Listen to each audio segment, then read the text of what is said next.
రీసెంట్‌గా 'ఓజీ' సినిమాకి సంబంధించి ఒక రూమర్ అయితే రన్ అవుతుంది. సో, అదేంటంటే ఇది అభిమానులు క్రియేట్ చేసింది కాదు. ఎవరు క్రియేట్ చేసింది కాదు. 'కబ్జా' మూవీ కన్నడలో వచ్చిన ఈ 'కబ్జా' మూవీ డైరెక్టర్ చంద్రు ఆయన స్టార్ట్ చేశారనమాట. అదేంటంటే ఆయన పాస్ చేసిన స్టేట్మెంట్ ఏంటంటే, మా సినిమాలోని కొన్ని సీన్స్ తీసుకెళ్ళి 'ఓజీ' సినిమాలో పెట్టారు. అంటే ఆయన మెయిన్ చెప్పాలనుకుందేంటంటే, మా సినిమాల సీన్‌లు కాపీ కొట్టారు. ఇది ఆయన ప్రధానంగా చెప్పాలనుకుంది. ఇది విన్న తర్వాత చాలా మందికి షాకింగ్ అనిపించింది. ఈ స్టేట్మెంట్‌నే తీసి పారేశారు. ఎందుకంటే 'ఓజీ' సినిమాలో ఒక రేంజ్ ఎలివేషన్స్ ఉంటాయి. అదంతా పక్కన పెడితే అసలు 'కబ్జా' మూవీకి దీనికి సంబంధం ఏంటంటే ఆబ్వియస్‌లీ గ్యాంగ్‌స్టర్ డ్రామా 2. బట్ కాకపోతే ఆ 'కబ్జా' మూవీలో సీన్స్ అనేవి 'ఓజీలో' పెట్టడం ఏంటనేది చాలా మంది అభిమానులైతే సో, ఆ స్టేట్మెంట్ అనేది కొట్టిపారేస్తున్నారు. అందులో ఏమాత్రం లేదని చెప్తున్నారు. ఎందుకంటే మనం 'ఓజీ' మూవీ చూస్తుంటే మీకు అర్థమై ఉంటది. ఆ సిల్వర్ స్క్రీన్ మీద పవన్ కళ్యాణ్ మేనరిజం గాని, మొత్తం ఒక వింటేజ్ పవన్ కళ్యాణ్‌ని ఇప్పుడు ప్రెజెంట్ పవన్ కళ్యాణ్‌ని 2 కలిపి మిక్స్డ్ బ్లెండ్ చేసి 'సుజీత్' చాలా చక్కగా చూపించారు. అంటే ప్రతి సీన్‌లో ఒక ఎలివేషన్ యాడ్ చేసి 'సుజీత్' చాలా చక్కగా చూపించారు. సో, అలాంటి సినిమాని పట్టుకొని ఇది 'కబ్జా' మూవీ నుంచి ఎందుకు కాపీ కొట్టుంటారని చాలామంది అభిప్రాయపడుతున్నారు. అంటే మనం జనరల్‌గా మాట్లాడుకుంటే ఇప్పుడు ఆయనేదో అలిగేషన్ ఏసేసారు అని చెప్పడం అయితే మా ఉద్దేశ్యం కాదు. ఆఫ్‌కోర్స్ ఇదొక అలిగేషనే. అలా అయ్యుండొచ్చు. బట్ ఏంటంటే మనం నార్మల్‌గా మాట్లాడుకుంటే చాలా మంది రైటర్స్ ఉంటారు. అంటే ఇండస్ట్రీలో లేకపోయినా సరే షార్ట్ ఫిల్మ్స్‌కి రాస్తున్నా సరే. సో వాళ్ళు రాసుకున్న ఒక ప్లాట్ గాని, సో వాళ్ళు రాసుకున్న సీన్ గాని సడెన్‌గా ఒక్కోసారి సిల్వర్ స్క్రీన్ మీద కనిపిస్తుంది. సినిమాలో కనిపిస్తుంది. అంటే దీని అర్థం వాళ్ళు కాపీ కొట్టినట్ట. అంటే వాళ్ళకనిపిస్తది. ఈ కథ ఎవరికీ చెప్పలేదు. వాళ్ళకెలా తెలిసిందని అనిపిస్తది. అంటే కొన్ని సార్లు సినిమాలో కాపీ కొట్టే సందర్భాలు కూడా ఉంటాయి. బట్ కాకపోతే ఏంటంటే అసలు ఎవరికీ చెప్పకుండా ఎలా వచ్చిందని చాలా మందికి అనిపిస్తాయి. నిజానికి జరిగేదేంటంటే మనం సపోజ్ చూసుకుంటే మనలాంటి ఆలోచనలే చాలా మందికి ఉంటాయి. అంటే ఒక గ్రూప్ ఆఫ్ పీపుల్‌కి మనలాంటి అభిరుచులు, మనలాంటి ఆలోచనలు ఉంటాయి. ఒక్కోసారి సేమ్ మనకొచ్చిన ఆలోచనే ఇంకొకళ్ళకి వచ్చుండొచ్చు. లేదా కొంచెం అటు ఇటుగా ఒక 50, 50 అంటే కొంచెం ఆల్మోస్ట్ 80-90% మన ఐడియాలజీ ఏమన్నా వేరే వాళ్ళ దగ్గర, వేరే వాళ్ళ మాటల్లో ఏమన్నా స్పష్టంగా తెలియొచ్చు. మనకు కనిపించొచ్చు. అంత మాత్రాన వాళ్ళు మనల్ని కాపీ కొట్టినట్టు కాదు. అంటే ఒకళ్ళకుండే ఐడియాలజీ, ఒకళ్ళకుండే ఆ వే ఆఫ్ మేనరిజం గాని, స్వాగ్ గాని ఏదైనా సరే అది ఇంకొకళ్ళకి ఖచ్చితంగా ఉంటుంది. అంటే మనం పెద్దవాళ్ళు అంటూ ఉంటారు. మనం ఎప్పుడైనా గమనించే ఉంటాం. అచ్చం వాళ్ళ నాన్నలానే నడుస్తున్నాడు. అచ్చం వాళ్ళ నాన్నలానే మాట్లాడుతున్నాడు. అంటే మనం చూసుకుంటే కొంతమంది సెలబ్రిటీస్ కూడా ఈవెన్ బ్రదర్స్ అయితే వాళ్ళ వాయిస్ కూడా సేమ్ సిమిలర్‌గా ఉంటదనమాట. మనం చూసుకుంటే తెలుగులో 'విజయ్ దేవరకొండ' వాయిస్ కానీ, 'ఆనంద్ దేవరకొండ' వాయిస్ చాలా సిమిలర్‌గా ఉంటది. ఇలా చెప్పుకుంటూ పోతే ఇంకా చాలా సిమిలారిటీస్ ఉంటాయి.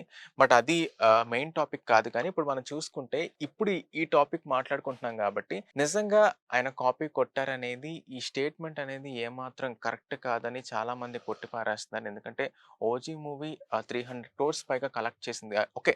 కలెక్షన్స్ గురించి కూడా కాస్త పక్కన పెట్టేద్దాం. మనం చూసుకుంటే ఇప్పుడు 'కబ్జా' సినిమా గురించి మనం మాట్లాడుకుందాం. 'కబ్జా' మూవీ మీరు చూసే ఉంటే మీకు అర్థమైద్ది. కంప్లీట్ 'కేజీఎఫ్' థీమ్‌లో ఉంటదనమాట. అంటే ఇప్పుడు 'కేజీఎఫ్‌ని' చూసి 'ఓజీ' కాపీ కొట్టారని చెప్పగలమా? చెప్పలేం గదా! సో 'కేజీఎఫ్' థీమ్‌లోనే ఉంటదనమాట. అంటే అది కూడా గ్యాంగ్‌స్టర్ డ్రామానే. ఆ కలర్ గ్రేడింగ్ కూడా సిమిలర్‌గా ఉంటది. ఇది నేను చెప్తుంది కాదు చాలా మంది రివ్యూవర్స్, పాన్ ఇండియన్ రివ్యూవర్స్ చెప్తుందనమాట ఇది. కలర్ గ్రేడింగ్ కూడా చాలా వరకు సిమిలర్‌గా ఉంది. At the same time story plot కూడా డిఫరెంట్. కాకపోతే అంటే స్టోరీ ప్లాట్ కూడా సిమిలరే. బట్ కాకపోతే ఏంటంటే అందులో కన్నడ స్టార్ 'ఉపేంద్ర' యాక్ట్ చేశారు. ఇంకా క్యారెక్టర్స్ మార్చారు. బట్ ఏంటంటే ఈ కాస్ట్యూమ్స్ కూడా అవన్నీ చాలా వరకు సిమిలర్‌గానే ఉన్నాయి. కానీ ఆ సినిమాలో కాంటెంట్ పెద్దగా లేకపోవడం వల్ల అది బాక్స్ ఆఫీస్ దగ్గర వర్కౌట్ అవ్వలేదు. అయితే ఇప్పుడు ఆయన ఈ కాపీ కొట్టారు అనే అలిగేషన్ ఏంటంటే అది చాలా వరకు ఎవరికీ నమ్మబుద్ధి కావట్ల. Suppose okay. సపోజ్ పొరపాటున 'ఓజీ' సినిమా గనక బాక్స్ ఆఫీస్ దగ్గర ఫెయిల్ అయితే ఆయన కాపీ కొట్టారని చెప్పగలరా? చెప్పలేరు. సో, మనం చూసుకుంటే చాలా సార్లు అంటే వాళ్ళు నిజంగా కాపీ కొట్టుంటారా? లేదా? అనేది పక్కన పెడితే ఒక సినిమాకి గనక బాగా బజ్ వస్తే ఓకే.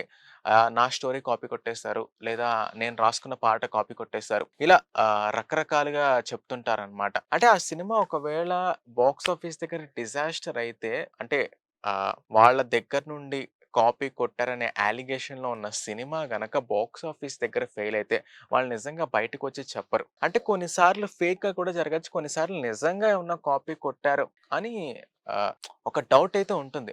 బట్ ఏదేమైనా సరే అసల రెండిటికి సింక్ లేదు. 'కబ్జా'కి ఇంకా 'ఓజీకి' అయితే అసలు కంప్లీట్ సింకే లేదు. అలాంటిది ఎలా కాపీ కొట్టుంటారు అని అసల ఆ క్వెషన్‌కి ఎవరు ఆలోచించను కూడా ఆలోచించట్లేదు. ఎందుకంటే ఎక్కడ సిమిలర్ సీన్స్ కనిపించట్ల. అలాంటప్పుడు ఎక్కడ కాపీ కొట్టారని ఎలా చెప్పగలం? ఒకవేళ 'కబ్జా' సినిమా చూసి కాపీ కొట్టినట్టయితే ఆహ్, అంటే ఆ డైరెక్టర్ చెప్పిన ఆ స్టేట్మెంట్ ప్రకారం నిజంగా 'కబ్జా' మూవీ చూసి కాపీ కొట్టుంటే గనక ఒకవేళ, మరలా అయితే వాళ్ళు 'కేజీఎఫ్' సినిమా చూసి కాపీ కొట్టుంటారని ఈ అలిగేషన్ కూడా మరి నిజమే అయ్యుండొచ్చు కదా! ఎందుకంటే ఆ colour grading similar, plot similar అన్నీ సిమిలర్ అయినప్పుడు వాళ్ళు కూడా 'కేజీఎఫ్' నుండి కాపీ కొట్టుంటారేమో కదా! అంటే వాళ్ళ అలిగేషన్ కనుక నిజమైతే ఈ అలిగేషన్ కూడా నిజమై ఉండొచ్చు. సో, కాబట్టి ఏంటంటే ఇది ఖచ్చితంగా అలిగేషన్ మాత్రమే ఆయన జేసింది ఇది. ఆహ్, ఆఫ్‌కోర్స్ ఆయన మంచి డైరెక్టర్ అయ్యుండొచ్చు. బట్ కాకపోతే మనకొచ్చిన ఆలోచనలే ఇంకొక మేకర్‌కొస్తే, ఇంకొక రైటర్‌కొస్తే అంత మాత్రాన వాళ్ళు కాపీ కొట్టినట్టు కాదు. అదొక్కోసారి అలా జరిగిపోతూ ఉంటది. కొంతమంది కావాలని కాపీ కొడతారు. అది వేరే విషయం. బట్ కాకపోతే ఏంటంటే కొన్ని సార్లనేది మనం ఊహకు కూడా అందని విధంగా కొంతమంది ఆలోచిస్తూ ఉంటారు. అంటే మనం అనుకోవచ్చు. అసలే నేను రాసిన ఈ పాయింట్ ఎవరికీ టచ్ అవ్వదు. అసలెవ్వరికీ తెలీదు అని చాలా మందికి అనిపించొచ్చు. బట్ కాకపోతే ఏంటంటే ఎక్కడో ఒక చోట సమ్‌వేర్ ఒకళ్ళకి మీకొచ్చిన ఐడియా ఖచ్చితంగా వస్తుంది. అంత మాత్రాన కాపీ కొట్టారనే అలిగేషన్ అనేది ఏమాత్రం కరెక్ట్ కాదు. అంటే మనకు సంబంధం లేకుండా మనం ఒక్కసారి కూడా ఆ పర్సన్‌కి మన ప్లాట్ గురించి గాని, దేని గురించి చెప్పకుండా ఆళ్ళు కాపీ కొట్టేసారు అని అలిగేషన్ ఎయడం ఏమాత్రం కరెక్ట్ అంటారు? సో, మొత్తానికి ఈ అలిగేషన్ మీద మీ ఒపీనియన్ ఏంటో కింద కామెంట్స్‌లో షేర్ చేసుకోండి. అలాగే మీలో ఎవరన్నా 'ఓజీ' సినిమా చూసి థియేటర్‌లో ఎంజాయ్ చేసుంటే, మీకెక్కడైనా 'కబ్జా' సినిమా కాపీ కొట్టినట్టు మీకేమన్నా అనిపిస్తే కింద కామెంట్స్‌లో షేర్ చేసుకోండి. అలాగే వీడియోని లైక్ చేయండి, షేర్ చేయండి. మన ఛానెల్‌ని సబ్స్క్రైబ్ చేసుకోండి. పక్కనే ఉన్న బెల్ ఐకాన్‌ని యాక్టివేట్ చేసుకొని మీ ఫ్రెండ్స్ అండ్ ఫ్యామిలీకి షేర్ చేయండి.